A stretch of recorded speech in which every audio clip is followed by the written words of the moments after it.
Hey, hey, hey, it's so nice to see everyone again virtually. You're on Music and Chat with Shueh-li Ong, and it's a good evening from me to you in Singapore.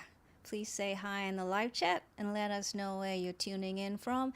And don't be backward and coming forward. And remember, if you have any questions, please put them in this live chat so that I may attend to them as the stream moves along. You know the routine, my good friends, so it's so nice to see you.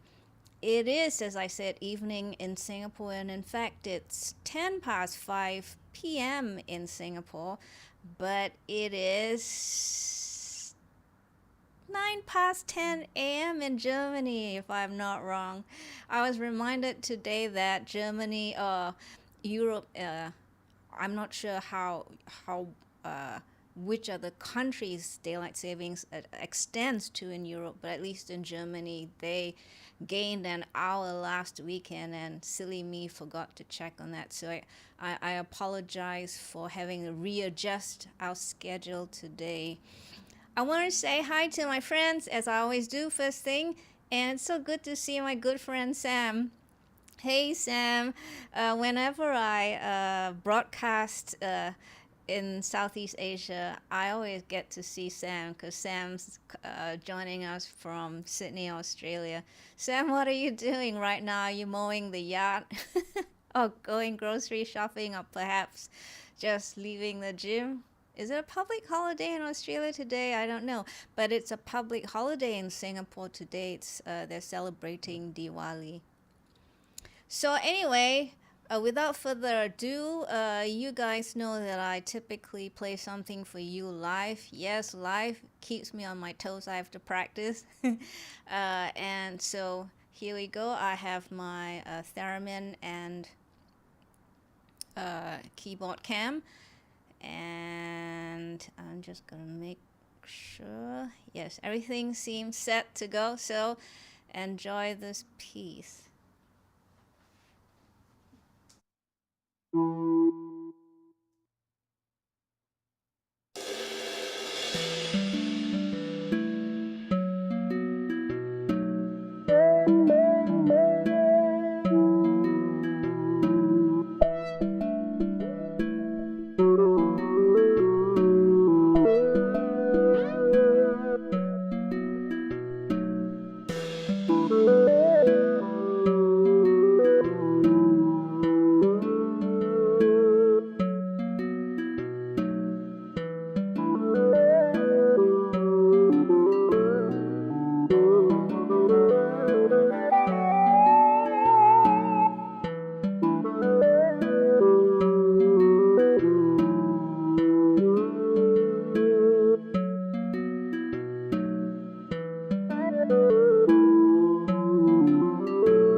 you go. That was MicroTunneling from this fifth album I've been threatening to release, but it's still being recorded. But thanks so much for the patience. Hey, Gary, I see Gary Mayulo in the live chat. You woke up in time, so it should be 4:20 a.m. Eastern Standard this time in the U.S., isn't it? Eastern Standard. So thanks so much for joining us, Gary. So yes, so our guests today are special to me because they're members of a family that I've known since the early 20s, the DNB audiotechnik family. And I happened to visit their APAC office a few weeks ago. If you missed the live stream, which I did live stream, it's archived for you to enjoy. So just go find it. And I've known the folks, as I've said, from the head office in Germany since, long time ago. And the purpose of my visit to the APAC office was really to check out Soundscape. Soundscape is DNB's object-based mixing and room emulation toolkit, which, together with their speaker system, creates interactive sound environments, interactive surround environments. My viewing friends, in our previous episodes on immersive sound, we've had designers of audio for theme parks, movies, and multiplayer online role-playing games. What a mouthful. But occasions such as musicals and plays also benefit from surround technology where sound objects are tethered to, hence follow the live actors. How about musical concerts? Today we chat with Serge, Gräfe and Banu Sahin, front of house engineers and system technicians who design for live sound using DNB's Soundscape Surround Toolkit.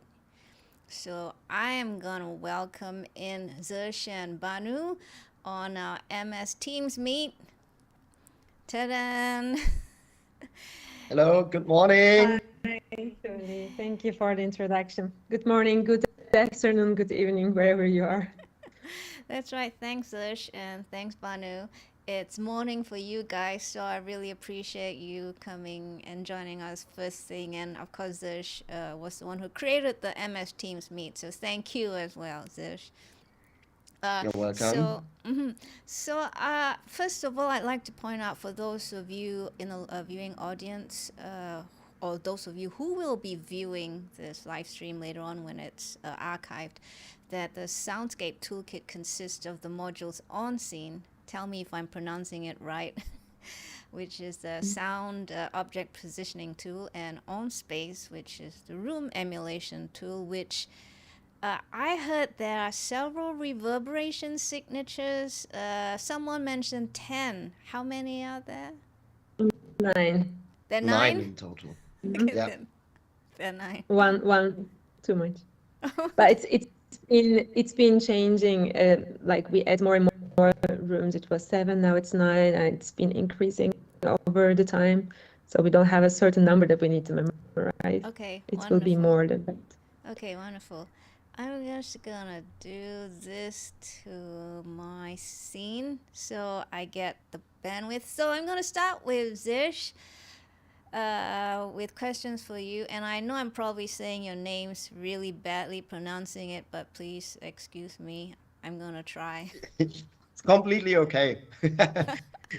Even my good friends have variations of it. So it's from Serge, Serge, everything. Yeah, it's all good. No one's ever called you Sarge yet? Sarge. Yes. So, Serge, JazzOpen Stuttgart took place in July this year, and performers included Joss Stone, Grace Jones, St. Paul and the Broken Bones, and Simply Red. And the team at DNB took care of the outdoor event with a 180-degree soundscape set up in the form of 7 flown line arrays. As far as I understand, you were the front of house engineer. What other roles did you play? I I wasn't the front of house engineer in this event. I was a trainee for front of house engineers of the bands itself, because I have a long experience in mixing immersive audio for live events. I started 2012 with Kraftwerk, and I did everything from 400 people to 25,000 people. So last year I was happy to join the DNB family in August. So it was logical that I speak to the front of house engineers of the bands and bring them close to the new object-based environment they have to face with Soundscape, and talk about tricks and how to realize a mix that they want to achieve on a Soundscape system. Realize the mix. Could you give us a couple of tips that you would give to these young and upcoming Soundscape engineers? Okay, tip number 1, don't be afraid. It's not so much effort to do extra. And what we usually do is send out direct outs from the channel. There are other techniques, like also you can send out via buses, perhaps create a snare bus, a mono bus for the snare. If you have more than one snare microphone, like top, bottom, and maybe you will add some people are adding also some electronic snares to this natural snare. So create your sound and send it out to our system, and then we call it sound object. So with the sound object, you always have to think about an instrument itself on stage. So this is very important. This is the most important thing that you have to think of when it comes to Soundscape, that every instrument, every actor is a sound object, and you create the sound for these. And it's easier than in a stereo mix, much easier. You got me thinking. I got so many questions, but you got me thinking with that last point, number 2, that if you were to add an electronic sound to an acoustic snare or electronic snare to enhance the acoustic snare, would you put these two under the one sound object, or would they be 2 separate sound objects? Now, it depends what you're doing with this. Usually, I did some rock bands where I had one snare, which the sound was layered. It was a stack of sound. So I had the top snare microphone, the bottom snare microphone. In some songs, on the same snare, we triggered it to gain a specific sound, and all these sounds together create a snare sound. I also layer things like AMS non-linear plate, which is not a reverb for me. It's a sound creation tool for that specific snare, because I want to have that snare sound like this.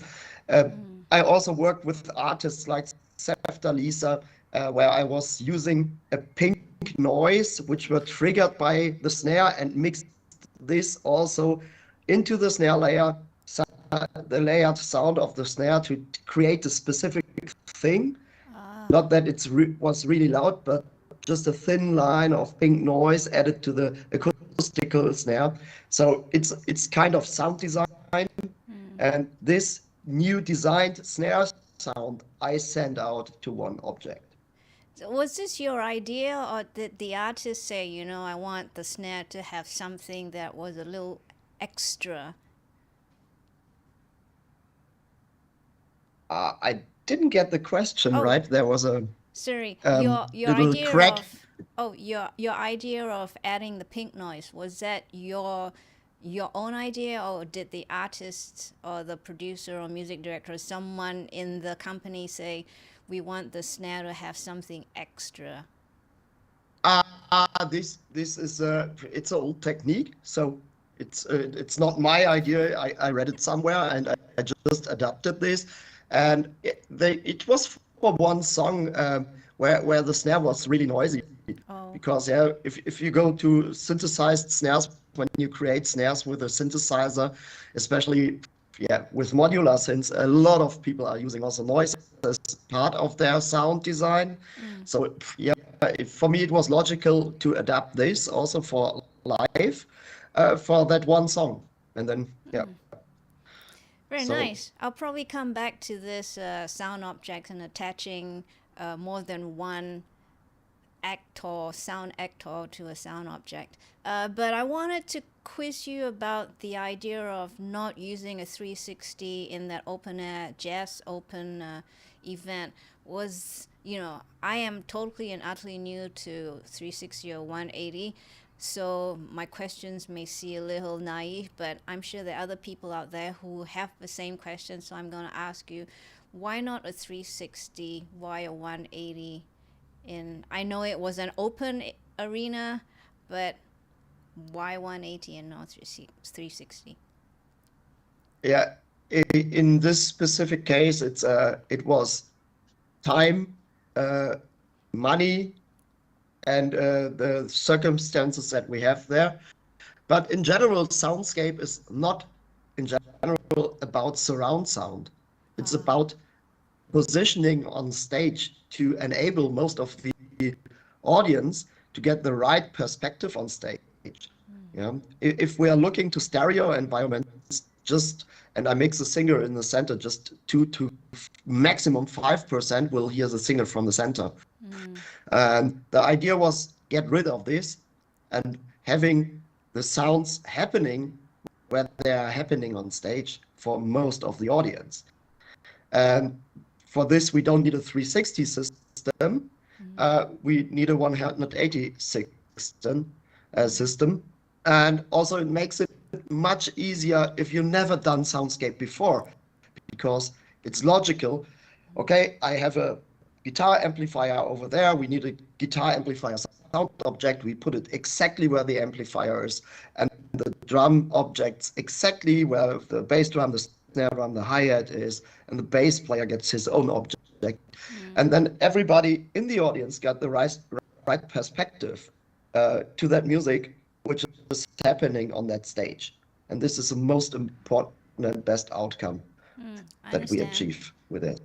So based on what you just said, if each actor/musician is given their own sound object so that you can discern where they are and not hidden in a mix of a stereo environment, are you then saying, because the stereo kind of gives somewhat equal exposure to the audience, whether you're in the center, the side, or the left, you kind of get a stereo idea of, you know, the whole band, as in, do you know what I'm saying?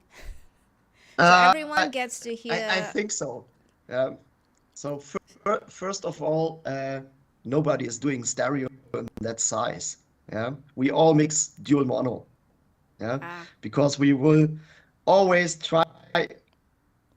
All front of house engineers I know will always try to give the full musical content to all the people in the audience area.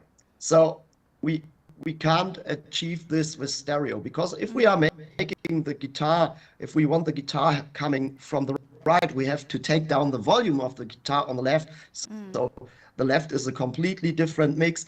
And I heard some concerts where I didn't even got a clue which song was playing, because somebody mixed the keyboards all the way to the right and the guitar to the left, and I didn't hear the keyboards, and the main theme was done by the keyboards. So I heard a completely different song on the left side than the people on the right side. So this is why everybody is mixing mono. But with Soundscape, we have real positions on stage, and the processor, our DS100, is calculating all the delays for all the loudspeakers that we set up and all the level drop. And so everybody will get a natural picture what's happening on stage. So everybody can hear the guitars from the left. Even if I'm standing on the right side in the audience, I will still hear the guitar loud enough in a good mix. And also, if I'm standing on the left, I will still hear maybe the keyboards on the right. So I place it where it is and everybody can follow. And on top of this, of course, people are moving on stage. We were using trackers for this.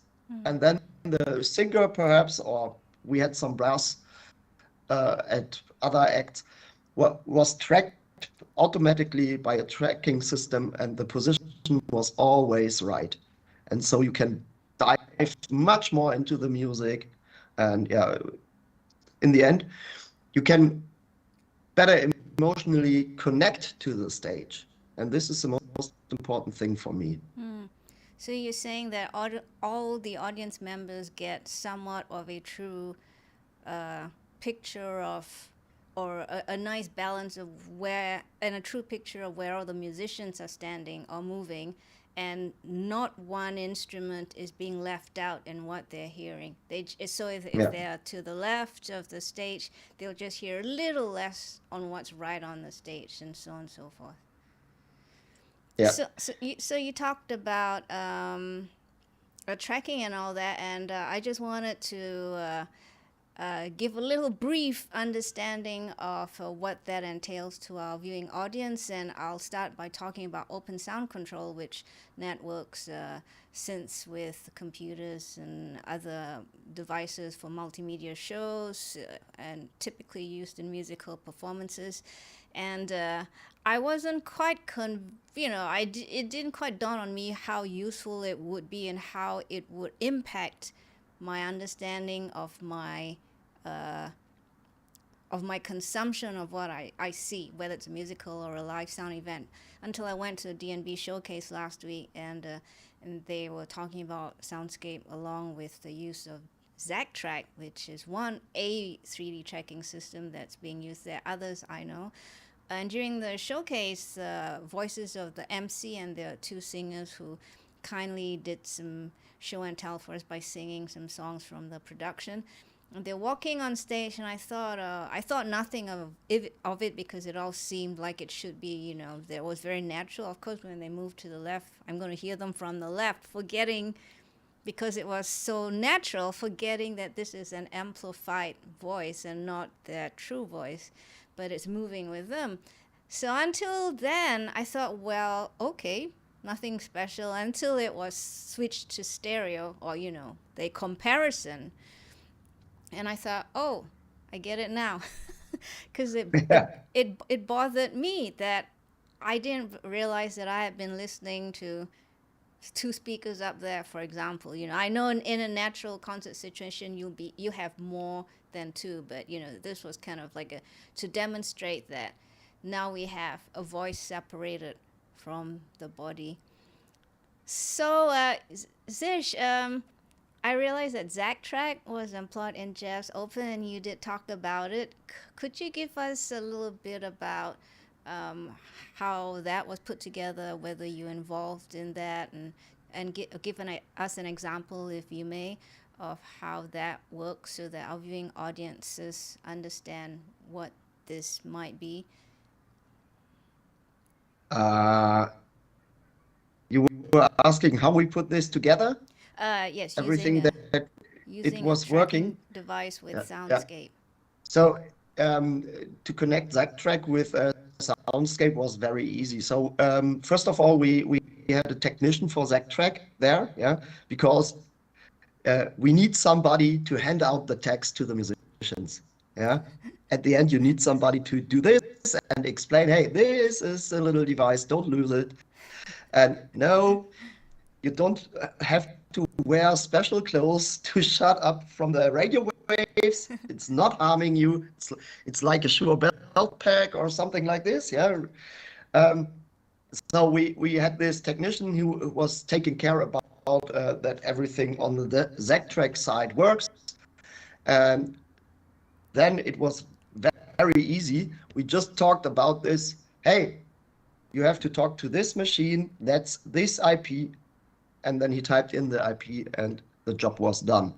So you just have to know how to handle ZACTrack, how to set up the anchors, but the connection in between is quite easy because they integrated it and you just go, I want to talk to DS100 from DNB, and then you type in the IP address and you are set.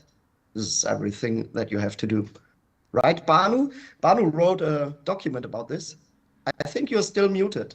Exactly, yes. I just wanted to add to what you commented as Z-Track is one of the tracking systems that we are collaborating with.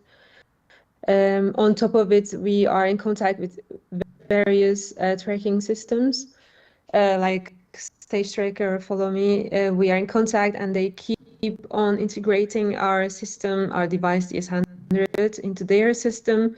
So instead of typing something from zero, it comes with an integrated feature set that you can just select from the drop-down menu and then go for it, as Serge just described. Yeah, which is great right now, because when I started using Soundscape, I was using QLab, Lemur, and everything. So I had to type all the C strings, which was quite new for me. It was like, oh shit, I'm not a programmer, but even I managed it. So usually my IT knowledge and programming skills is okay. I can type in my password correctly when I log into my computer. But yeah, in the end, also OSC was not the big problem for me. And you can speak with any OSC control device to the DS100 and type in everything. But when we talk to the people from the other manufacturers like Z-Track or Follow Me, I'm always telling the story, hey, please make a drop-down menu. I want to control DS100, and just that the user just have to type in the necessary things like, hey, it's on that IP address, and go. Yeah. So even this will be much more easier in the future. Z-Track has it already. Follow Me is working on this. Stage Tracker as well. It's working also just with you type in DS100 drop down. Also QLab. Nowadays QLab, exactly. You can just say, I want to talk to DS100, and then you can control any OSC controllable parameter from QLab as well. When I started using this, I had to write every string by myself, which was quite a journey, but I made it work somehow. Yeah, that reminds me of when I was starting to do computer animation a few years ago, and you had to, key in coordinates and all that kind of stuff. These days, everything's object oriented. You don't have to key in coordinates anymore. So I'm curious, either of you, may have some anecdotes about the performers themselves realizing that they are being tracked, and some people enjoy something new, a new adventure. Others, like you're saying, they're worried about radiation or whatever. It's just a joke. Yeah, you always have these artists. No, I don't use a radio mic, and I don't want to have a radio in here because the waves are harming my body or something like this. Of course, you have to deal with this as well. So I think Simply Red, he's one of the guys. He's just using wired microphones, no in-ears, because he doesn't want to have radio things on his body. So I tracked him manually with an OSC controller that my good colleague Felix programmed for Touch OSC. So I can say, hit just a button, I want to control object 33, and then I have a big XY field, and then the front of house guy was mixing, concentrating on his mix in the show, and I was tracking the singer all the time.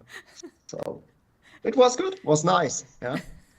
So, what is also nice, when you observe one person the whole time during a show, then you may be able to do a forecast.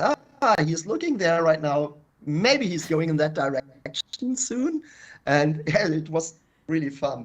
It's like the same thing if you work in smaller environments in a club. You immediately can see, when I did a lot of jazz as well. When I started, when you dive into the music, you can see in the face, maybe he's soon changing a part or something like this, because you are very close together with the musicians. Yeah, when you work So you close together. kind of working like a follow spot Yeah, yes. while you're tracking. Yeah, human finger tracking. Banu, Yeah. you had something you want to say just now. Well, about tracking, no, not really, but maybe I can just comment on the fact that if we want to achieve a realistic sound on moving sources, the tracking system is a must. Otherwise, you have this very expensive engineers like Serge Gräfe, like using him just to track an object is quite inefficient. Yeah, instead of asking his knowledge to be applied to somewhere much more useful, maybe. So what he started, like, don't be afraid, is, I think, maybe can be rephrased in a positive way, like, go for it, right? And don't be afraid and go for it, could be really the most useful advice. And go for it in a controlled environment. You don't have to try it in a live venue, live event. You can, we always invite artists and engineers to Backnang or to any other demo spaces all around the world. We have Soundscape installed, and partially also with tracking systems. Any artist, engineer, go there and be welcomed to try it out, test it themselves, and then maybe apply this technology to a live event afterwards. That's wonderful. I have to make an appointment. I have a thing. Oh, you have? Okay. Yeah, because Banu was talking about the great facilities that we have with demos, demo rooms set up. And I've just been in Asheville, North Carolina, in our dojo, visiting the colleagues from there. And I heard that we have a new employee, and you have to talk to her. She's playing theremin. Oh, yeah, I do know most of the Yeah, maybe you thereminists. can What's her do name? something together. That would be great. Do you remember her name? I do know most of them, but do you remember her name? Yeah, she's new. I didn't meet her because I think her first day of work is now in November, so she wasn't there. But they told me that they hired her and that she is also playing theremin. And maybe you should meet her online and do something together. Would be also really great. Who's her employer again? Sorry, I didn't catch who. In Asheville, North Carolina, in the DNB office. Oh, DNB You can office. contact these guys, or I will bring you in contact via email. Okay. Would be nice for you as well. Yeah, I would love to meet her. Yeah, I'll be back in the States probably end of March or early April sometime, or even sooner. Maybe that's the thing then. Yeah, I will go visit her. Yeah, if you could introduce us, thanks, Serge. So, okay, back to more about Soundscape. Serge, you have a... Actually, I found a picture. Hold on. All right. I got a few pictures I'll show, okay? So I'm going to change the scene here. I've got one that I did a screenshot of Grace Jones at JazzOpen. So our viewers, you can kind of see, you know, how expansive how vast this place was, how many people were there. And wow, it looks fantastic. And Serge sent me one with Jawstone. You get an idea, but this time you can see the line arrays, the 7 line arrays that we had earlier mentioned. I'm not sure what else Serge, do you want to kind of like give us a quick description of where the DNBs were hung or placed?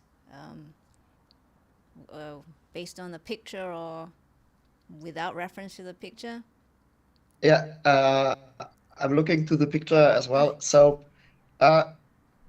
we had to talk a lot to the construction company about weights and everything. So we came up with a solution right in front of the stage. We had an extra truss installed for the line arrays. It's a KSL hangs, 7 of them. So 5 are main function group and 2 of them are outfills because it was very wide. Yeah. And additionally, we had for the first 20 meters, we had a set of 8 positions of A series as a lip fill placed on stage. You can't see it on the picture because we are too far away on that picture. And of course, we had a big sub array as well placed on the ground all across the stage. And this was the setup. So the setup was also very fast. It was 1 day for audio setup in total. So, and then we had 3 front of house setups because we always had a local act performing and 2 main acts per day. So I think Grace Jones, one evening was Joss Stone and Grace Jones together. Yeah. So, and a local act before this, which were performing 45 minutes. And it was always, they just dropped in and we had a fantastic local front of house engineer, Toby, who worked on a Digico console 338 where Soundscape is also integrated, so he can just open a little XY field directly in the desk, move the sound object where he wants to have it, and store it in a desk scene. So he worked with this and just had R1 as a control screen, but he stored everything in the desk itself. And then we had Joss Stone working on her console on a different DS100. And Grace Jones also worked on a different front of house desk with a different DS100. And we just switched the system from front of house A with DS100A to front of house B with DS100B. So every engineer, even when the others were already doing sound check, could look into his DS100 and do a little bit fine tunings, or there was a mistype in the name, so I typed the name again in there, or it was like sometimes, okay, we are set, but can you make all the drum objects in a different color? So we changed the color.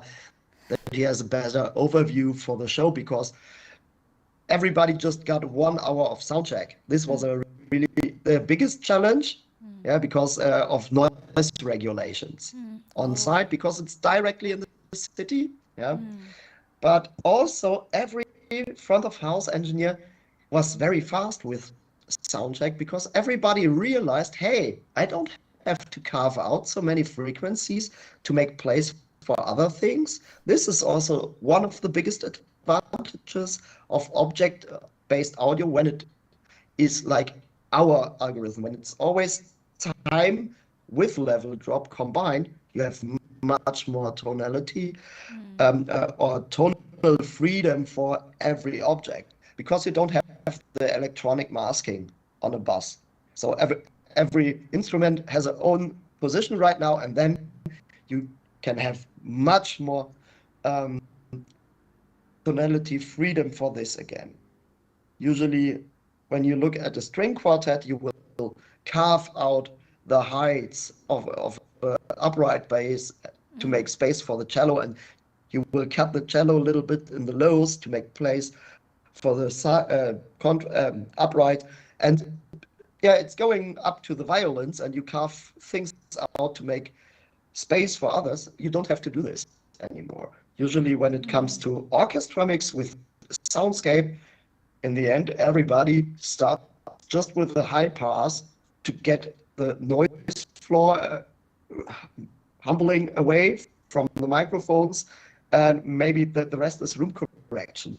So if some rooms are overdone at 300 classical rooms, then you either do it in every microphone or in the system. But when you're using good microphones, you are already set.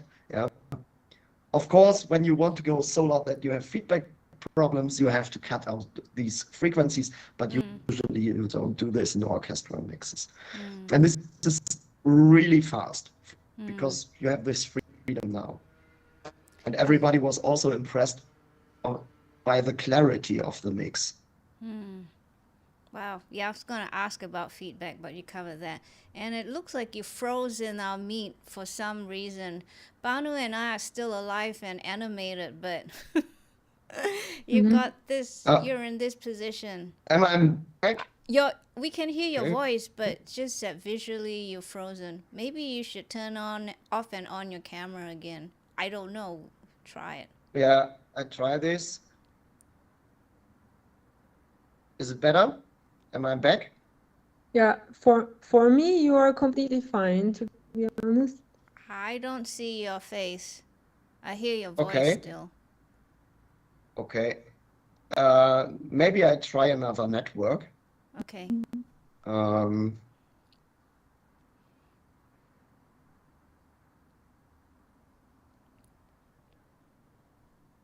So while Serge is trying to solve his problem, So, I am. am I back there? Yes, you're back.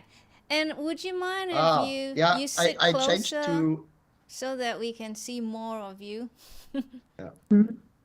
Okay. So, Yeah. this is Ginternet, how we call it here. It's Ginternet. It's German internet. It's the same as internet, but slower. Okay, your video is not visible for me. And now let's go. Okay, all good. Oh, yeah, I can hear Banu very clearly. So whatever you're using, Serge. Well, I've lost Serge's video, but I can see him in streaming on the other hand. So okay. That's bizarre. All right, I can see me in the stream as well. Let's continue until we face another technical hiccup. It always happens, doesn't it? When it's live, something happens. Yeah. It's live. That's true. So I got a picture that Serge sent me as well of his toys. Serge, I don't know if you can see it. You know, it's that picture you have of your setup and all the colorful wires and everything. No, we can't see it, Shueh-li. Yeah. I can't see it in the stream.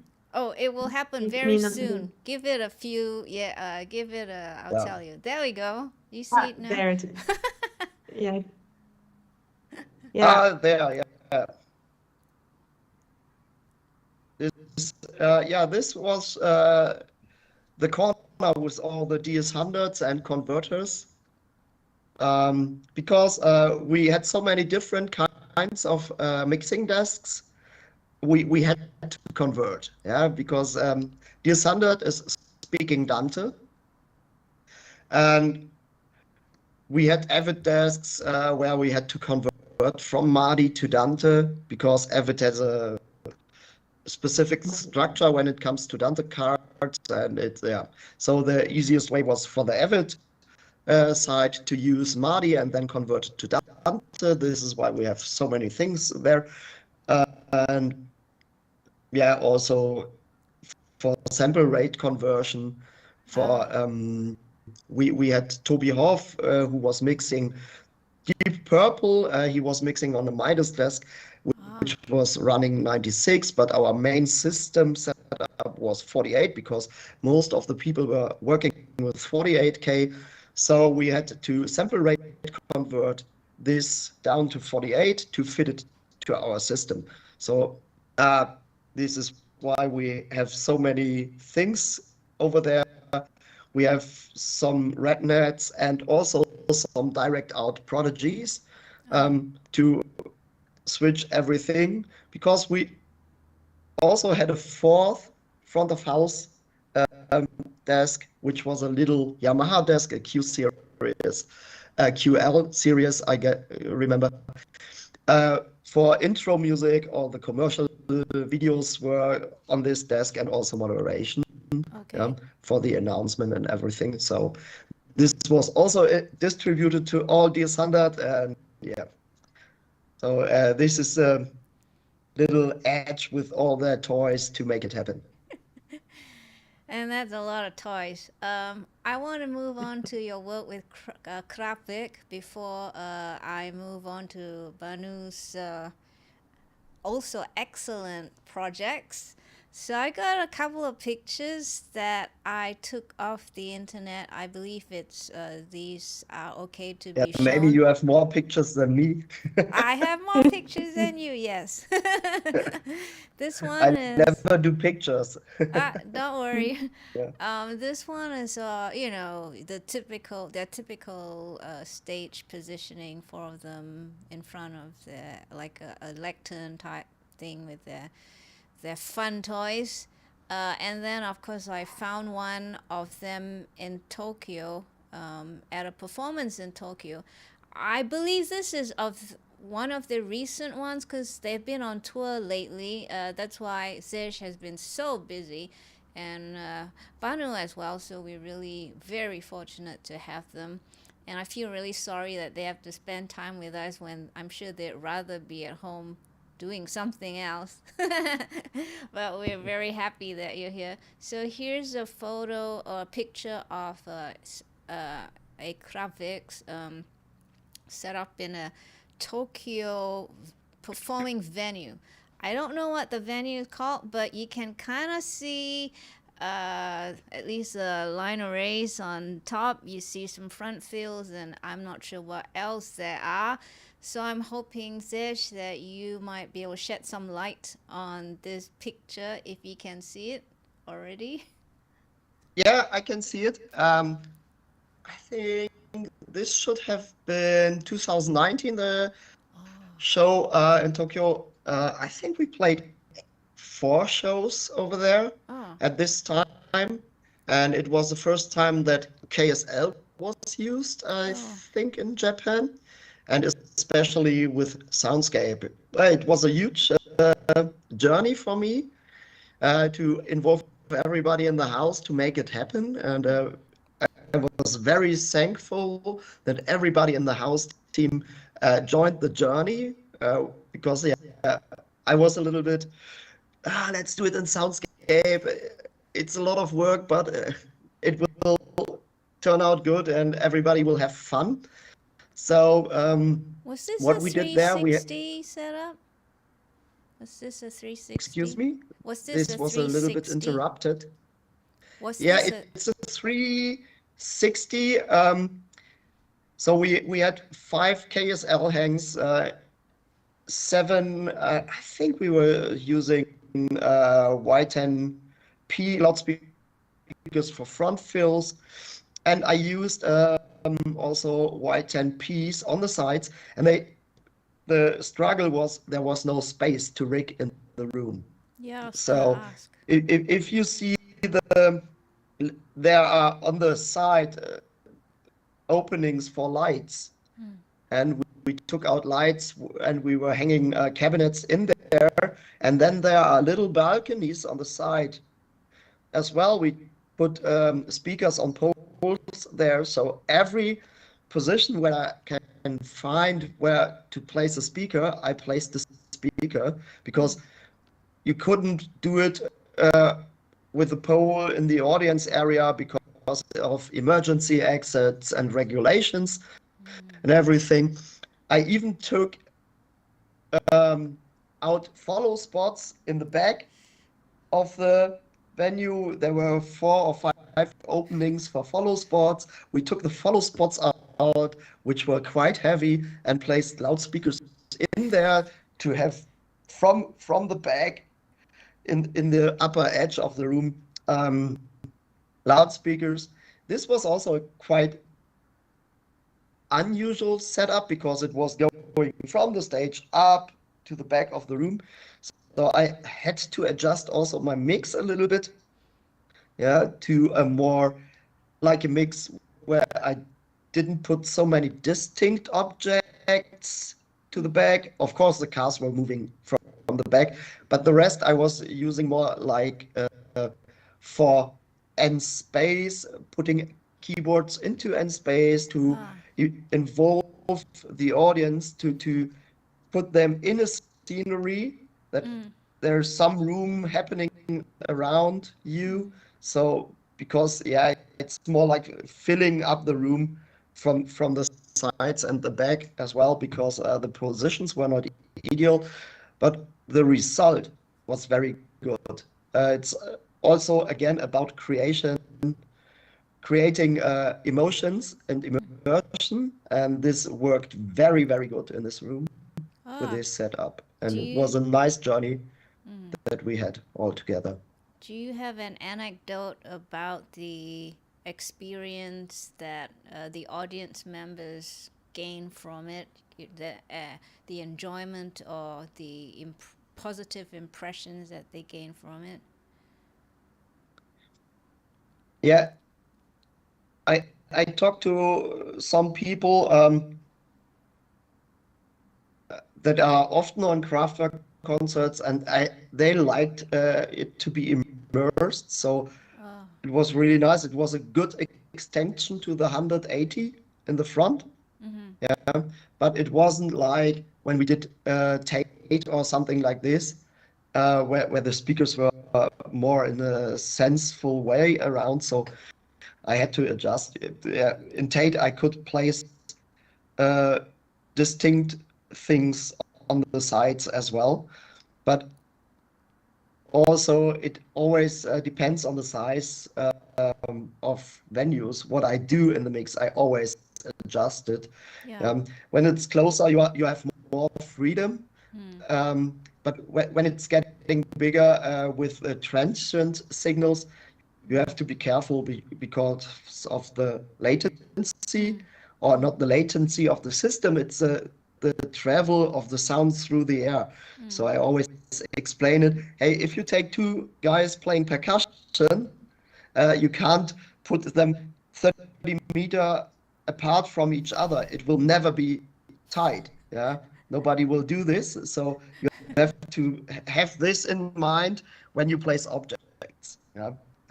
Of course, with Kraftwerk, I know it very good. I did over 400 shows with them, so I know where I can do what exactly. And we also work on together.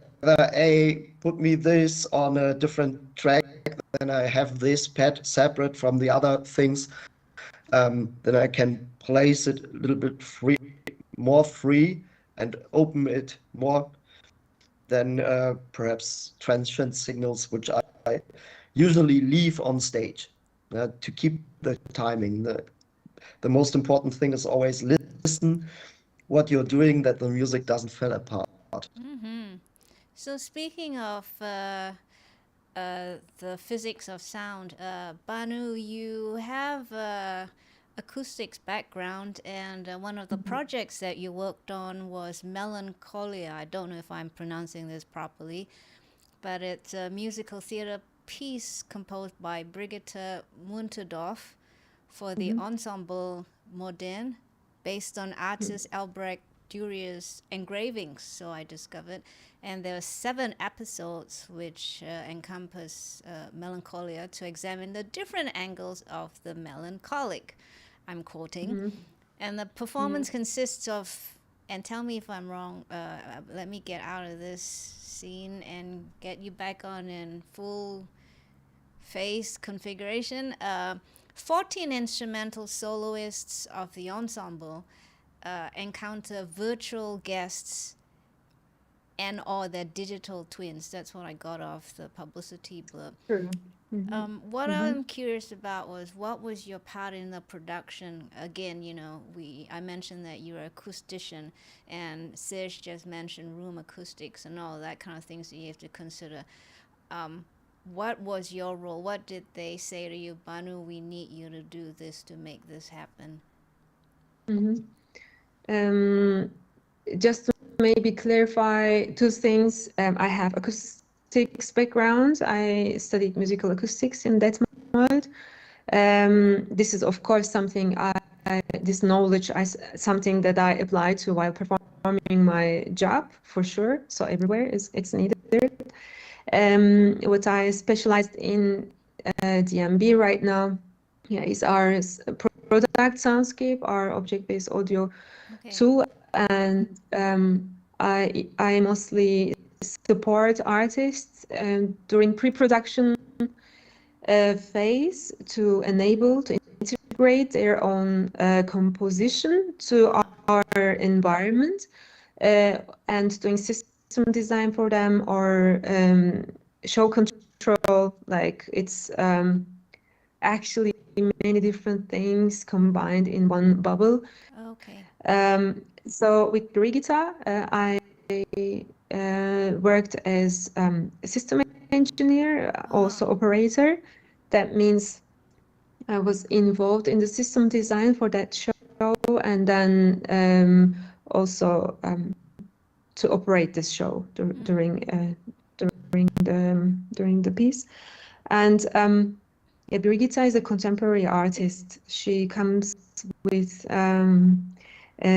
crazy, beautiful ideas, crazy in a good sense, unexpected things that, for example, we were talking about correct localization of sound sources. Yeah, Serge, I think, didn't maybe couldn't express enough how important it is. Like he mentioned this a couple of times already. This is very important for us. And to achieve that, of course, the sound objects needs to be on places where the musicians are. And sometimes some artists like Brigitta have different ideas. For example, the object starts where the musician is in that point, but then it needs to move around the venue, and this kind of represents the separation of the real life from unreal, like kind of a virtual space, creating a virtual space. So although we find it very important to achieve, to have correct localization, it is still a tool that also can be used otherwise, like to make it unreal, right? So this is a tool. I really like the analogy of brush. This is a brush we give to the artist, but they can draw circles with it, they can draw squares with it. It completely depends on the artist, but the tool is there that we provide, or whatever color they would like to use. It's completely depends on the artist. And yeah, so it was a very good experience. These two artists that you picked from what I've sent, it's actually a very nice coincidence, because Tony was the first artist that I started with to support in DMB shortly after I started. That was, I think, 2018, shortly before our first time release of Soundscape. It was released in ISE show in Amsterdam. And back then we were, yeah, if my memory doesn't fail me right now, but back then we were using his pieces on that show, as well as Kraftwerk Mem Machine, if Serge might remember. So these were the two highlights of the show that we presented. And yeah, Tony is the first artist, and Brigitte is now the last artist. We have another show this week upcoming. She has a new piece that is called Orbit. Orbit, I think the full name is, yeah, a war series, exactly, where she literally turned the scene into a war zone with all these lights and haze and sound all together combined. Serge? Where is it happening? That In piece? Dresden. In Dresden this week. Yes. So if there's anybody from Germany or around, go there and visit it. Yeah. I wish I could. It sounds very interesting. Does sounds beautiful. Does Brigitte have similar concepts to utilize similar sound treatments and that kind of thing that you have noticed so far? You know. Was it a question? Sorry, I missed it. I'm sorry, Brigitte, because you've worked with her a few times now. Have you noticed that she has similar? Her concepts tend to be to cover a similar type of field of concern or theme, and her approach to sound objects are similar as well. Because in the Melancholia, she would attach a sound object to the actor and then separates them Yeah. as an idea to show how, you know, this can happen in a person. I won't put words in her mouth. So to reflect the theme of Melancholia, does she do similar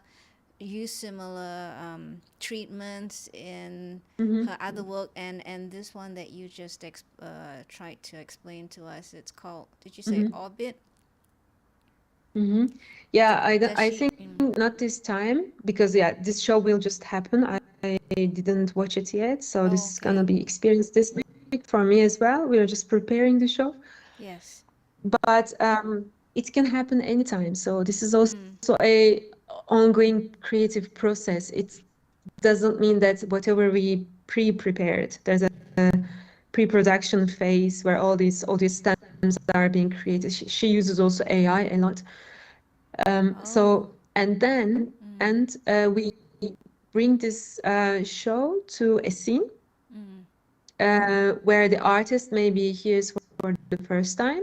They already did a show while I was in New York. That was Biennale in Italy with Massimo Carli. They were running the first show. This is now the second show that I will be supporting in Germany this time. So that means when artist hears her or his piece for the first time in the real environment after pre-programming everything,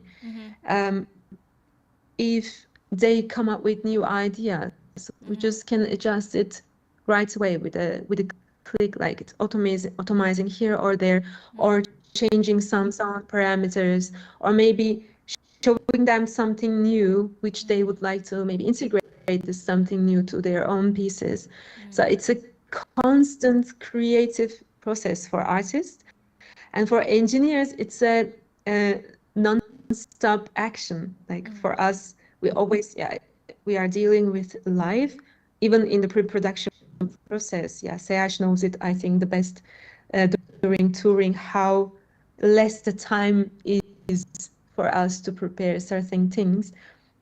So we never get bored. That if anybody would like to go for live in general, so it never gets boring. It's always something to adjust, something to trick here and there until the last minute of the show. So if she will come up with some ideas similar to that, or maybe in the same direction, or maybe completely else, this is yet unknown.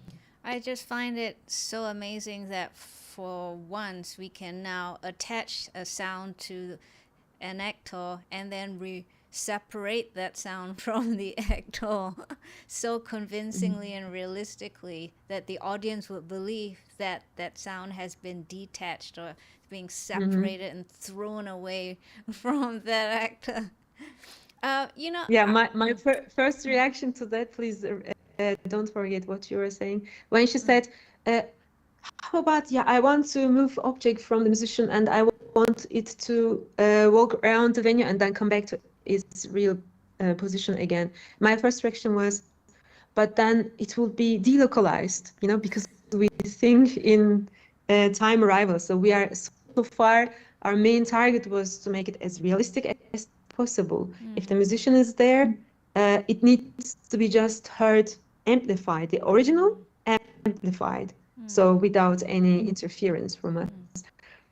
So when an artist comes with an idea like this, all of a sudden you think, okay, maybe not always. So there are also these ways of using it, you know. I guess they're there to kind of stretch the boundaries, isn't it? Their creativity stretches the boundaries of the technology.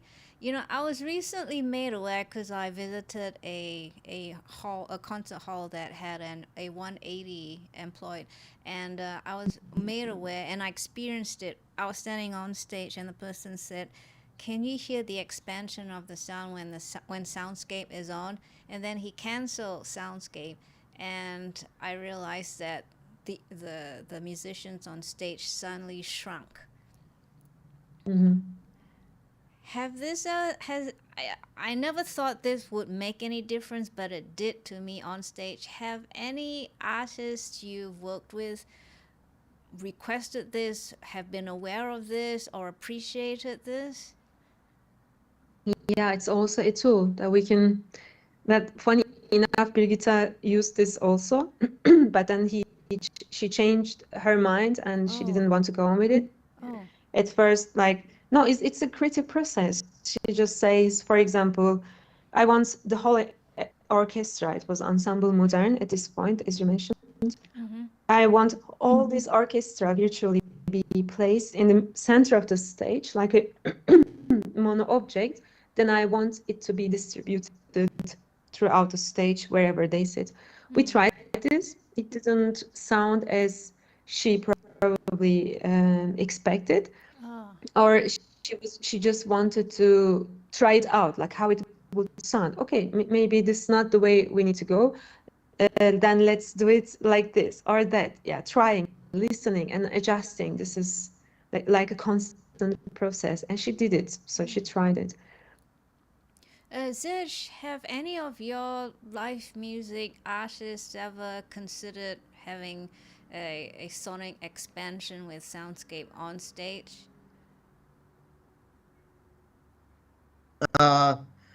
No, with Kraftwerk we are on in-ears, so and I'm happy that we are. It took me a long time to convince them to use in-ears, yeah. But when I remember the old times, I created something like a sonic environment for one of the musicians, for the singer, because I was using 4 monitors just for him. It sounds much, but it was not 4 monitors getting the same signal. It was when I started to work with them, we always had the monitors in the back, 2 monitors for each musician, because they were standing on the stage deck and they didn't want the monitor loudspeakers interfere the visuals. So it had to be in the back of the podium on stage. But then we moved on and used grills instead of plates. So I can place the monitors underneath the podium. And yeah, then I placed also the keyboards were stereo in the back, all the pad sounds, but then Ralph got from the left front monitor, he got the rhythms, so all the bass parts and the drum parts, yeah, that he can orientate on this. And his vocals were just on one wedge on the right-hand side in the front of him. So it's basically, it is also an immersive mix, because you can localize where the vocals are, and then you can concentrate on this and hook on this instead of having it coming from one loudspeaker, so you have a separation in there. This was a very first really manual one, but then we moved on to get a cleaner stage look and not to have to set up so many speakers on stage. Then we moved on to in-ears, and yeah, they were getting better and better and better, and then we found a model that they really liked. And I'm very happy that they are using in-ears, because right now they can control everything by themselves if they want. Yeah, they can interfere with it and control their monitor sound by themselves, and they are happy with it, and it's very consistent because they have the same sound in the studio as on stage, and for them it's a huge advantage. So there's not the necessity for going soundscape on stage. But we have requests for this when we are using N-Space. Yeah, we're using virtual acoustic shell to create a space around orchestra musicians. But Banu has more experience with this. She did it in Ravenna together with Massimo and Simon together, and she can tell you good stories about this. Yes, Yeah. please, Banu, and thanks, Ish. Riccardo Muti is one of the artists that are using virtual acoustic shell very often. It is where the idea was born also by BH Audio, Massimo Carli, Okay. where during COVID times they needed to do some arena shows. Not arena, but how is it called? This halls that usually is used for sports. Oh, like a I'm missing the stadium? English word. Huh? Stadium? Stadium. Yeah, No? sports arenas, indoor sports Yeah. arenas. Indoor Sport stadium? arena. Yeah, exactly. And multi-purpose venues as well. Exactly. So not as huge as a stadium, but like Okay. as big as a volleyball Oh. tournament, for example, could take place. Nevertheless, so they needed to use this type of areas instead of a concert hall because they needed to put the symphony orchestra as wide as possible, like 1.5 meter distance they needed to keep due to COVID, and still Oh. Yeah. so that requires like double the stage that normally they would use, and like individual microphonings also. Before they were like summing up, for example, they were putting one microphone to a couple of violins and then mixing in it like this. But in that case, they needed to microphone every single instrument in a huge orchestra. And then there was a complaint from the musicians. They were not able to hear themselves anymore. Oh. So you're a musician yourself, probably you're aware of how important it is for musicians to their selves, but also each other properly. And the proper concert hall environment actually provides this envelopment for the musicians because there are these reflections bouncing back and then enveloping the orchestra on stage and enables those people then to hear each other. That was lacking in this arena. And they asked for a wooden shell. A wooden shell to be placed on the behind, like a curved wooden shell that would hopefully then envelop the orchestra. This did work well, but it's costed a couple of no, 100 something thousand euros to get this wooden shell and then to install it and then to take it out. It was extremely expensive and costly. And then our partner from Italy, Massimo Carli, came up with the idea of like, how about putting speakers instead? I could maybe replicate this envelopment feeling. And he did. At the end, it worked perfectly. Now we made a product of ours, normally N-Space, what Serge just mentioned, is our emulated acoustics tool. We create spaces within spaces, so to say.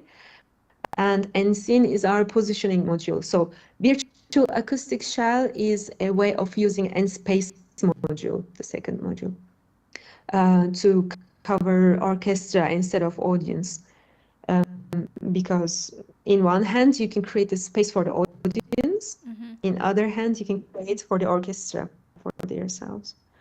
You know, speaking of on space, how do you say it? I've been saying on space. Is it end space or on space? We say N-Space, but it sounds a little bit like French. I think it's also it's okay to say on space. There are some colleagues who are pronouncing it as on space. I don't speak French, so that's why I just say N-Space. That's fine. I got told off recently for saying end space, so I thought, okay, I'll convert. I'll say on space. But I wanted to check in with you. It sounds sweet. I liked how you pronounce it, so you can just go for it. Thanks. Nobody will judge you for that. Thank you. Yes, please not. But yeah, it's interesting. And again, until that experience I had, I never considered it would mean so much to the performers, or that there might be a situation that the performance space requires on space.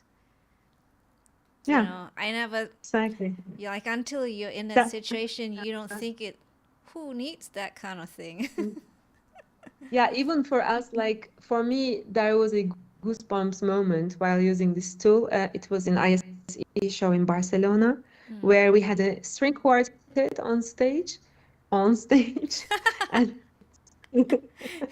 and where we provided a virtual acoustic shell for them to demonstrate for the demo participants. Yeah. And we were rehearsing. The virtual acoustic shell was opened, so they were rehearsing. I needed to check something, so I switched the virtual acoustic shell for a moment to be able to hear the other side of the room. Yeah. And then they stopped, and one of the musicians came to the front of house and said, "Could you please reopen this thing again?" They don't know the name, they don't have correct terminology, but they know they need it. Yeah, they know that Wow. it feels good and it affects their performance. There's so much research about it, how acoustical environment actually affects positively or negatively the musician's performance. Wow, that's quite some deep thinking going on there in my head. Yeah.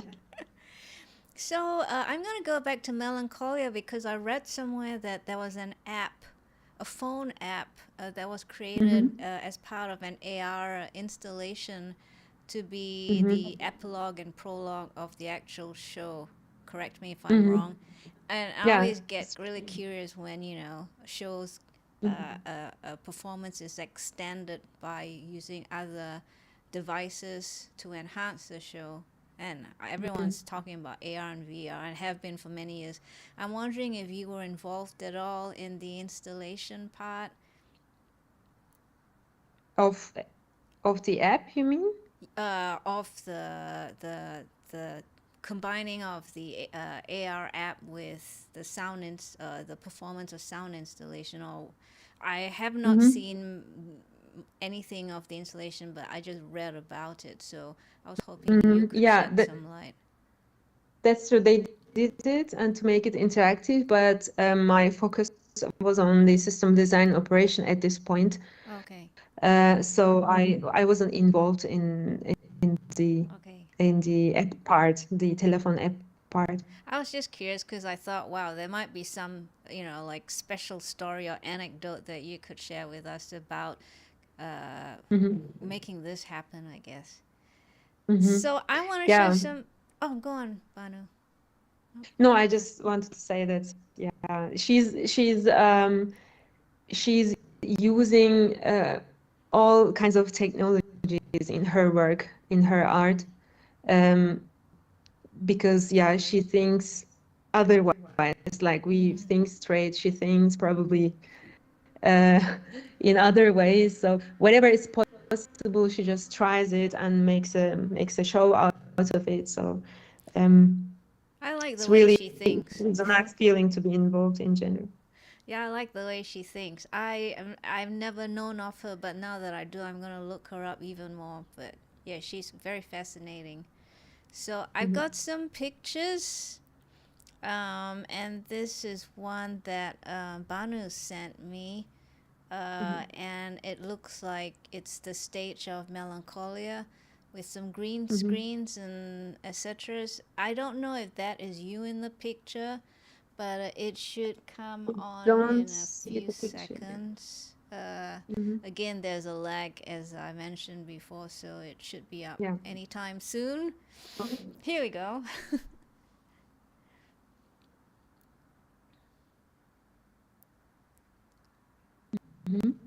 Yeah, if you could describe to us whether that's you and what your work area consists of, and the staging and all that. It looks like, yes, please, Banu. So the left side is the console part of it. Norbert Omar, who is working with Ensemble Modern a lot. Then he was the mixing engineer of the show. Me and Maxi, I can't remember his surname, but another colleague, we were together then running the. So you see there the Reaper as the W, and then our control software R1 for show control. So we had some stems from the artist, and so which were then programmed in Reaper, automated, and then being sent to individual channels as mono objects, which then were positioned through R1 software. In this picture, I am building this object in this R1 control software. This is the edit window of the software, where you create this object one by one, and then you can color them, name them, and position them afterwards. And then you just need to feed these sources with audio signals. Cool. Just for the viewers out there who may not know already, most, if not all, DAWs have open sound control available. So there you go, get cracking. Thanks, Banu. So the next picture I have, I took from online. It's of a concert hall in the Sydney Opera House, and this leads to something. And I'm aware that Sydney Opera House has 7 concert halls, but I don't know which ones have D&B in them. But here are a couple of pictures I took online, which I believe show D&B. I'm quite sure because I think they came from the D&B site. So it better be D&B. But you mentioned Tony David Cray earlier on, and for those of you who don't know him, he's an Australian-born audio engineer producer, but more importantly, he's head of recording and broadcast at the Sydney Opera House. We're curious, obviously, if you could name a project that you worked with him, and in what capacity were you working in, please? Thanks, Banu. Well, Tony David Cray, was one of the first ones that was involved in, I think, in Soundscape. Serge is pretty first, I think, as a sound engineer of Kraftwerk since 2012, if I guess correctly. And he also highly involved in development and so on.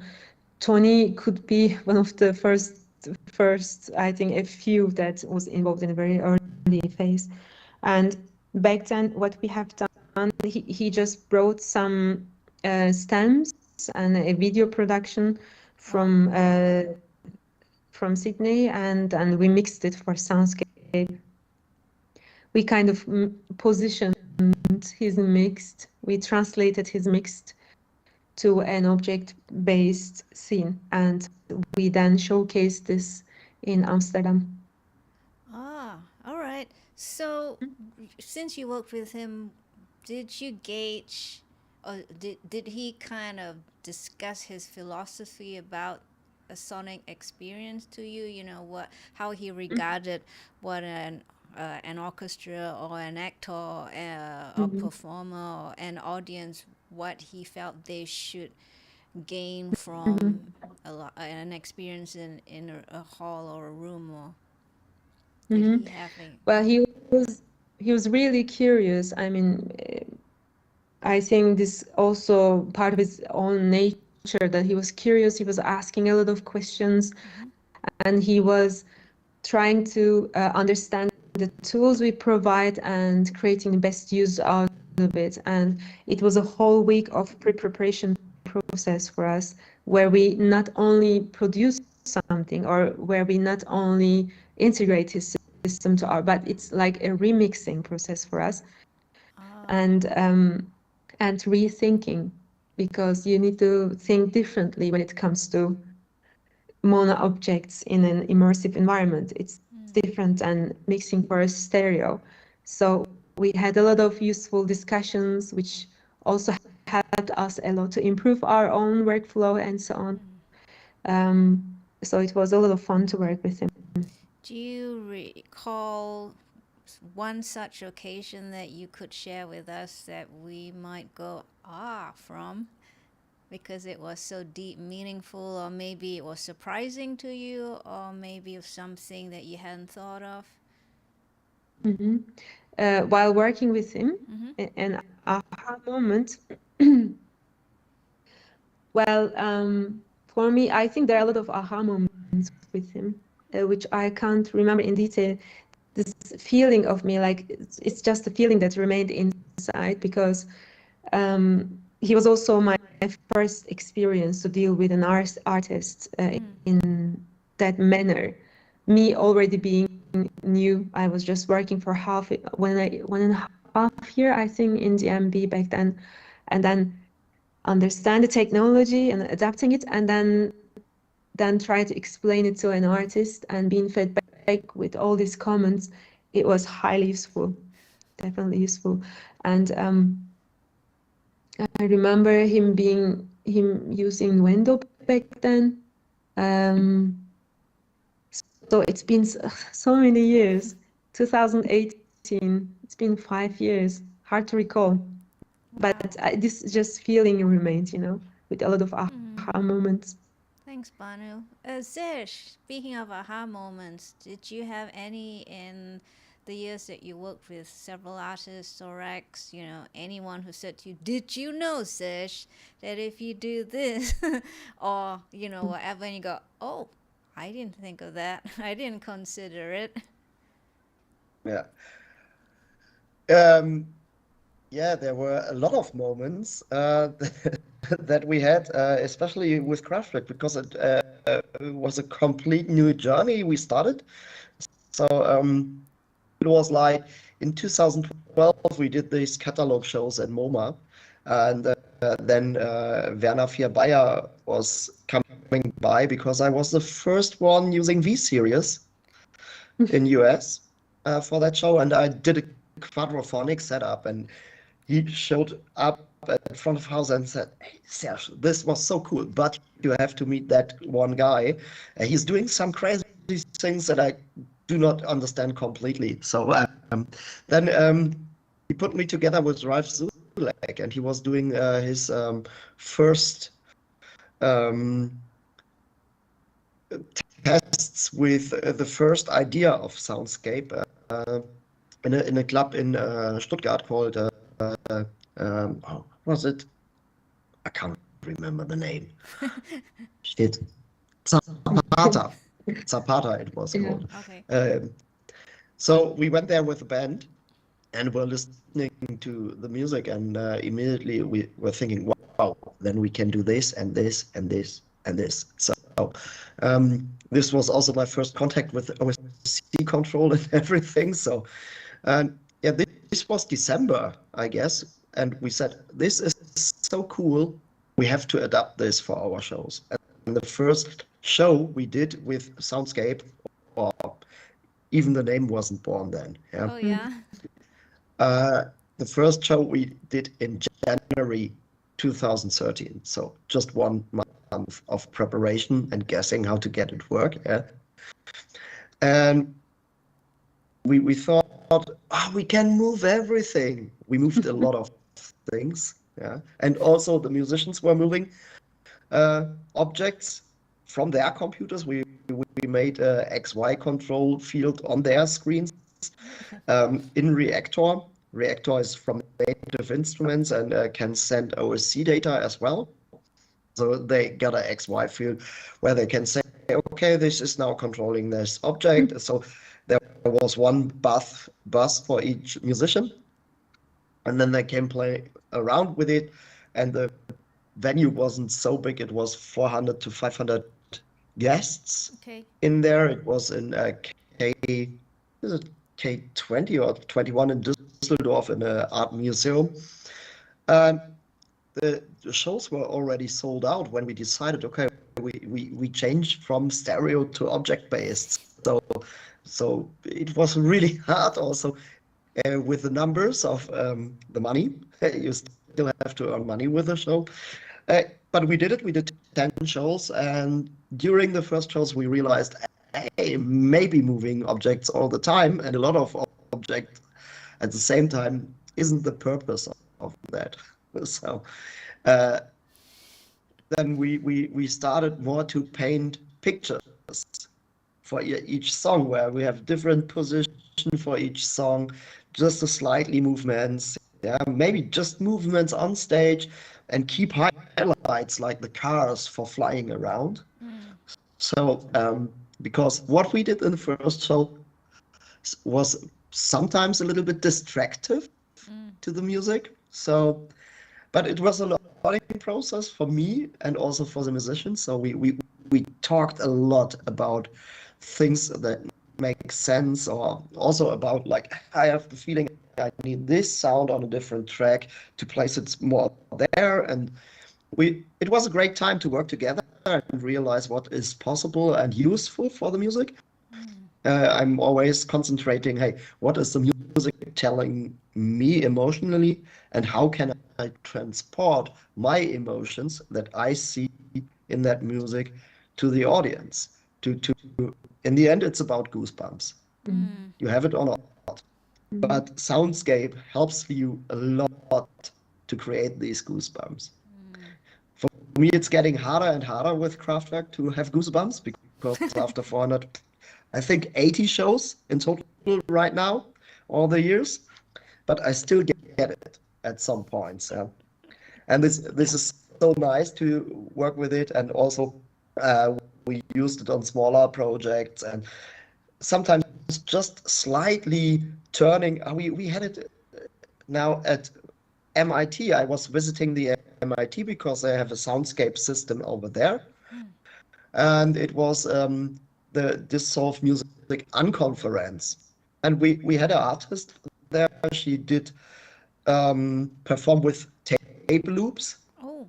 So she was just able to send two objects, because was like, I have this equipment, I have these two outputs, I just can send you this. And then we placed the objects, and then we talked a lot. And at the end of her performance, she said, hey, okay, Serge, do whatever you like right now. And I just slightly put in end space on the two objects. And it was really enhancing the music and the feeling in that room.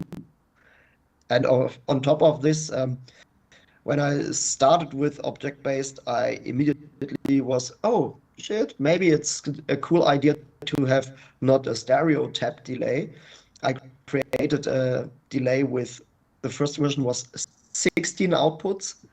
Then I said, maybe that's too much, because then I'm wasting 16 of 64 outputs just for one delay that I'm using to send one word in a show. Maybe not the best outcome.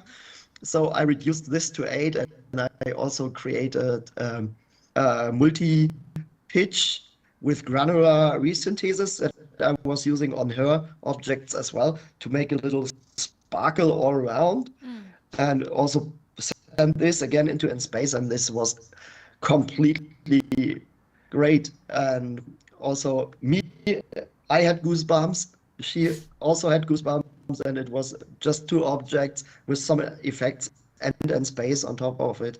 So even with small steps and small things, you can create really great emotional landscapes with Soundscape.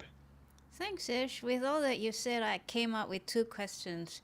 Soundscape's scalable, isn't it? So this lady with two outputs, if she went into a larger room, you could kind of just simply expand that. Yes, that's a yes. And yeah. Or yeah, I can tell you. Should I answer this more detailed? Yes. So the good thing is with Soundscape, it's more agnostic to the speaker system that you use. So one hand, you create your show with all the objects, but it doesn't matter if you have 5 speakers or 64.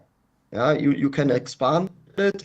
You can bring it to bigger rooms, or you can even say, I'm programming just with 8 speakers, and then I have in a small studio, and then I have the show with 32 speakers, and you just set everything up, and then you just adjust the positions.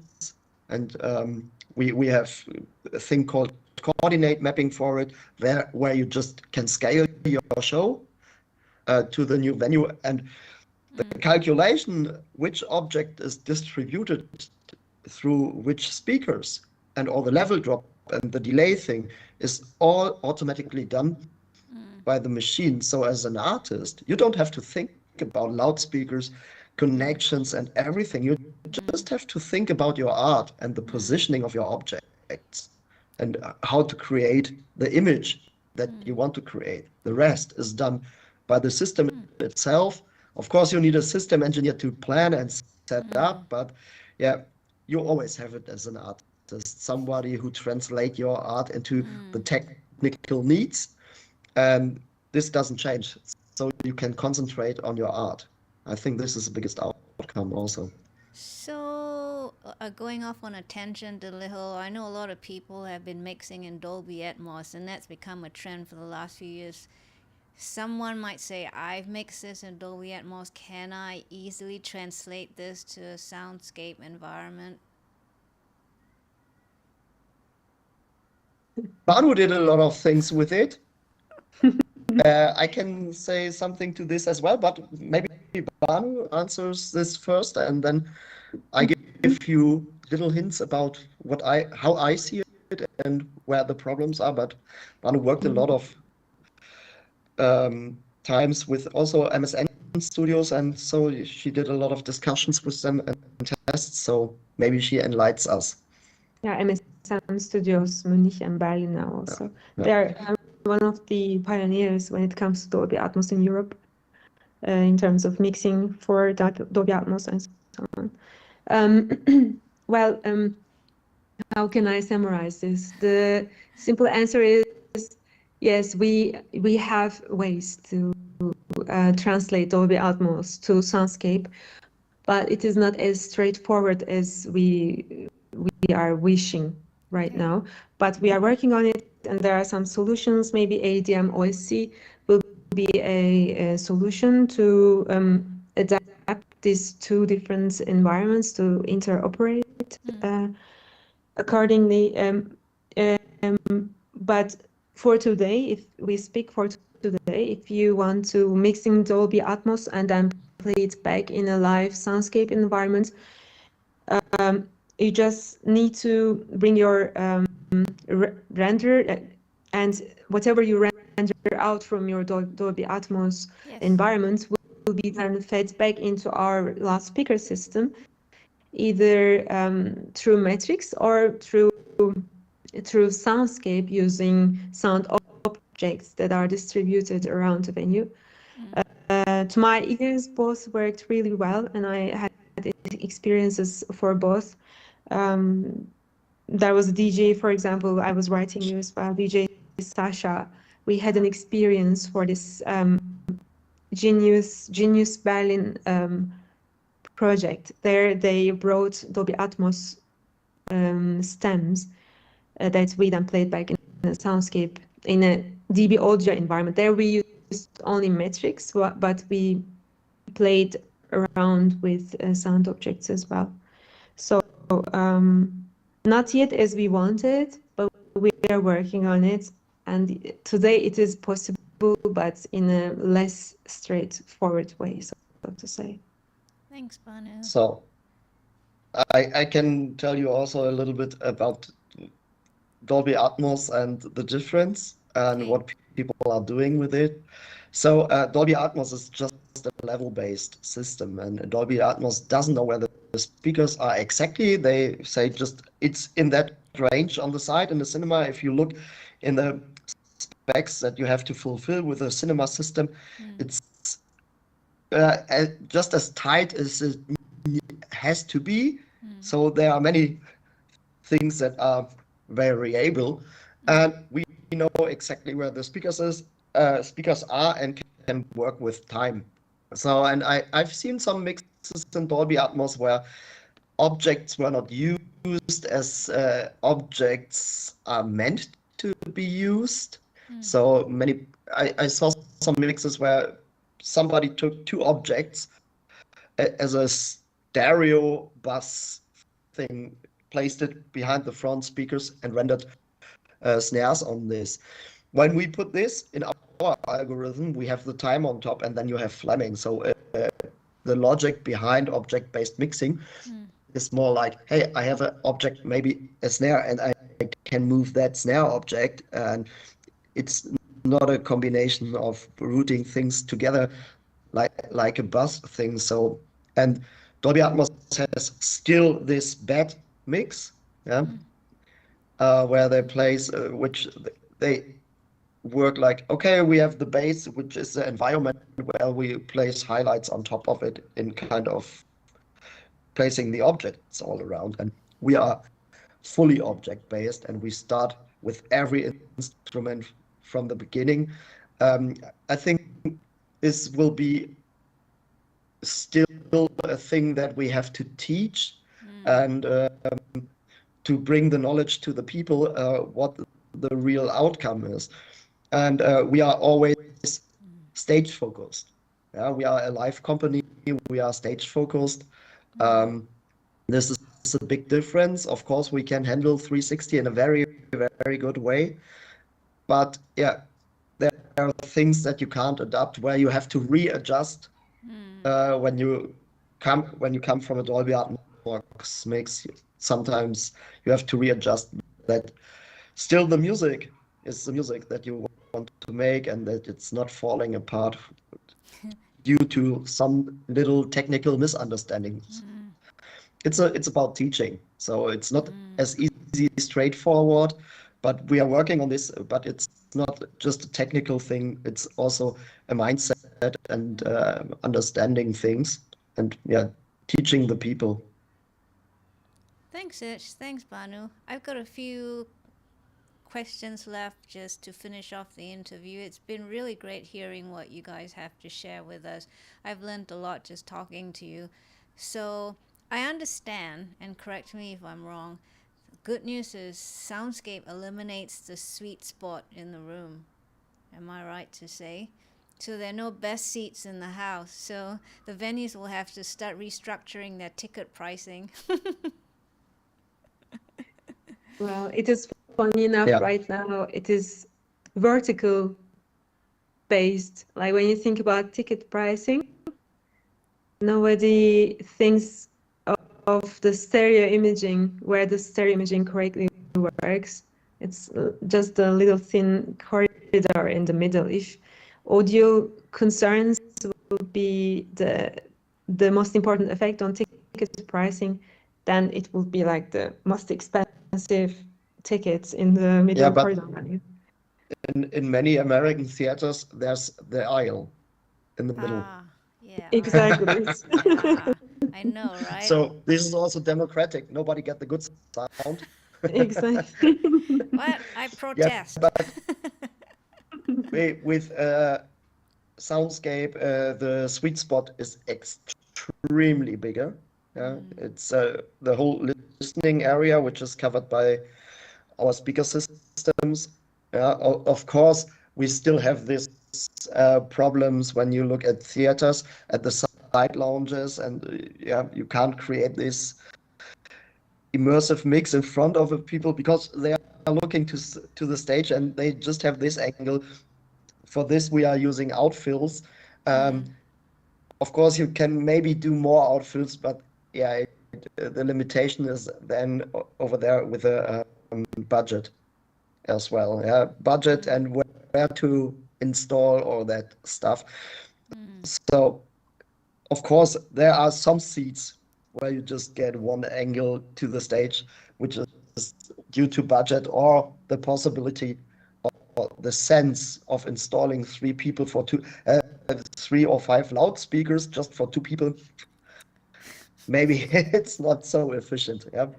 I got it. I also noticed that your MS Teams just gave us an alert that we had less than 5 minutes left. I hope we can extend that for a few more minutes. Do you have to manually? It won't shut off itself. It's It just a little Okay. reminder for the All right. participant. Yeah. Thanks, Banu. So, and also more good news is that with the dial-in room reverb from OnSpace, there's no need to adjust the setting as the room fills up as well, you know. An empty room versus a crowded room. The reverb. Can you repeat the question, please? Oh, I think so, I didn't. oh, right. So Yeah, Ons- audio was distorted.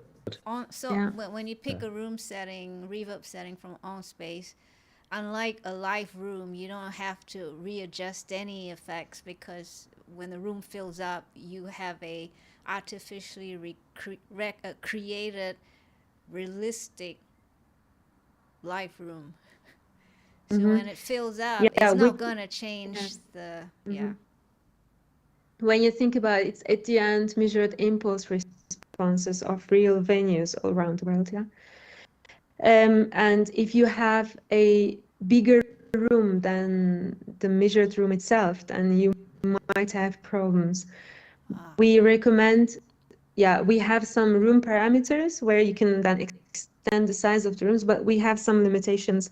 Like, for example, to use one of the rooms in Notre Dame Church might not be, because it has already, I don't know, what's the reverberation time of it? 9 seconds more. So at the end, if the room itself would be highly reverberant and very dominated, that would mask the effect of end space. This needs to be considered while using it. We recommend a room that is anechoic as possible, so room itself doesn't have an effect on the measured data that is played back in that room. And open air is a perfect environment if you have a classical concert in an open air, which happens a lot in Europe. Then you can go for end space, and all of a sudden you feel yourself as you're surrounded by a concert hall. So there are many use cases, but there are also limitations with not only our tool, but in general, it's the technology that has limitations. Very nice. Last two questions. It's from the engineering point of view. So for you guys, what is the most important thing you must take into account when mixing immersive from mixing in stereo? Serge, I think that's to you. Yeah. Or mixing in mono. In the end, it's just a technical thing. It's just rooting things out. Yeah, as I told, usually every microphone get a object, route every microphone to an object, especially when we're talking about orchestra. So every microphone on stage, you route out to the processor, give the position, and it's easy.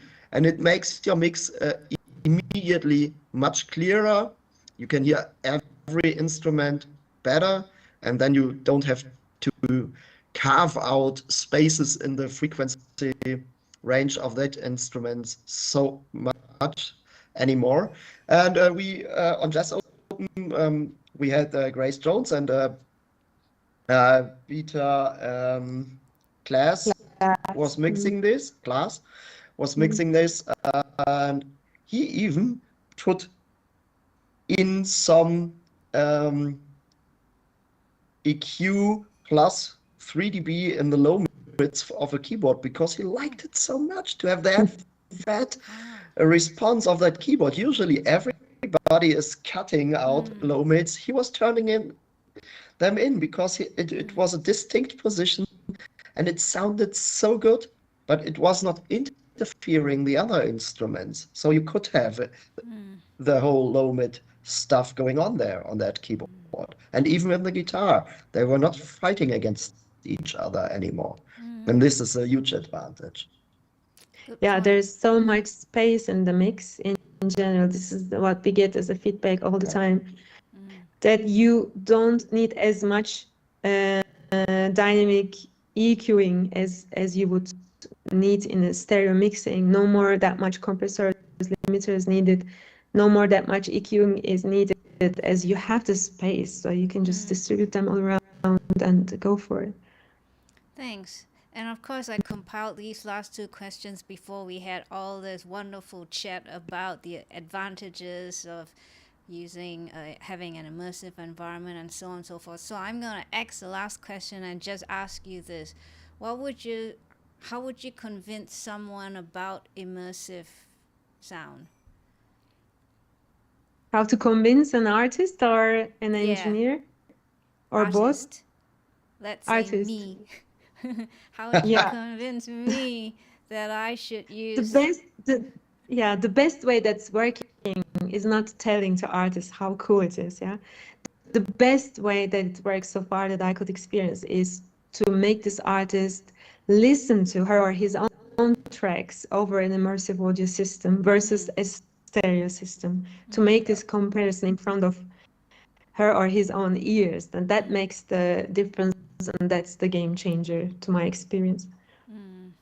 What also is a good thing, what we also do with this little track that we have, just vocals, guitar, upright bass, and saxophone. Yeah. So just a few instruments, just 5 positions, 5 inputs, and this as an object-based mix and a stereo mix, this is it's opening your ears when you switch from stereo to object-based and back, because everybody here, the singer, where in this piece she is singing, and this is Exactly. yeah, you will never go back to stereo if you have listened that one. Well, I've got Yeah, and Go on. sorry, No, go on. once you're adjusted to a high quality audio, yeah, then it's really disturbing when you're exposed to stereo again. For us, yeah, for Serge and me and for my colleagues, it's like it's been now years that we are dealing with immersive audio and with Soundscape, but you can apply this to any other object-based audio applications in the market.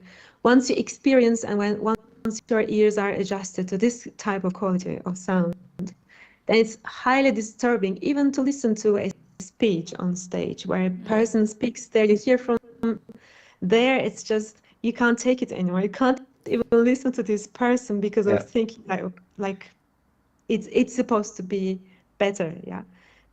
So it's all about learned experiences, similar to what we probably experienced from mono to stereo.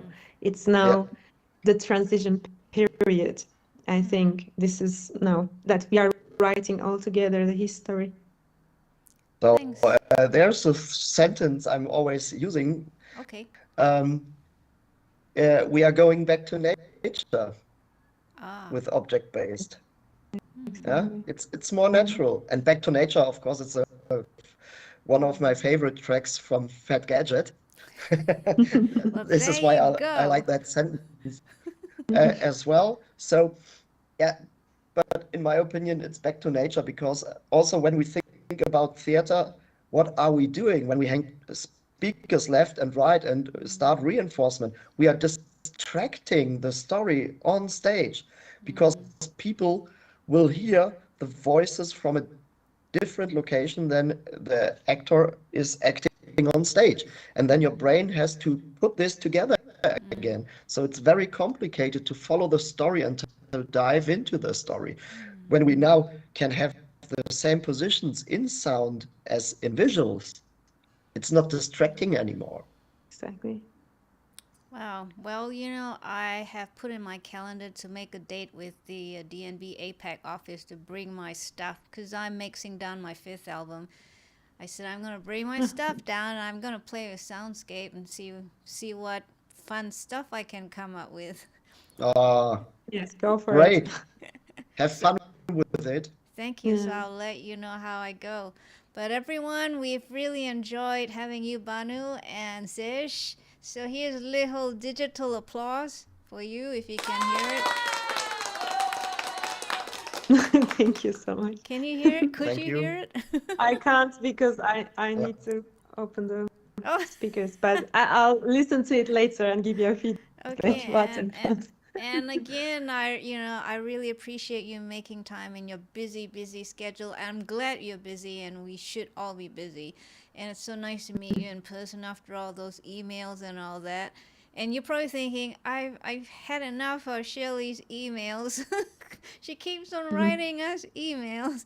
But it's so good to have been able to finally have you live on our live stream. And this is what I usually say to my guests. We have totally and utterly enjoyed having you here. And we hope you had fun too. And Yeah. cool. And we hope you have fun and exciting projects. And maybe we will have you on again in the future when you've done some other projects and you want to talk to us about them. I know that our viewers would really enjoy seeing you again. And Stay safe, stay well. More applause. Thanks for the invitation, Shueh-li. Hope to see you Yeah. soon. Thank you so much for having us. Oh, you're Yes, most thank you. welcome. And our viewers, you've been awesome too. I hope you enjoyed yourself. Please subscribe so you can be alerted to my next stream. And I know you want to say auf Wiedersehen to Serge and Banu. Of course, Banu is originally from Turkey, from what I understand. And I don't know how to say see you or goodbye in the language, so you might have to say goodbye for us. In different languages, you mean Turkish and German? Yeah, how would you say in Um, Turkish? Hoşça kalın. Hoşça kal. Hoşça kalın. Hoşça kalın. Görüşürüz. Hoşça kalın. Yeah, different versions. Thanks very much Not easy. again. So I'm gonna do our outro theme, but don't go away yet. I want to say goodbye to you before you end the teams meet. So 1 second. Okay, everyone. See you soon. Stay safe and stay well as well.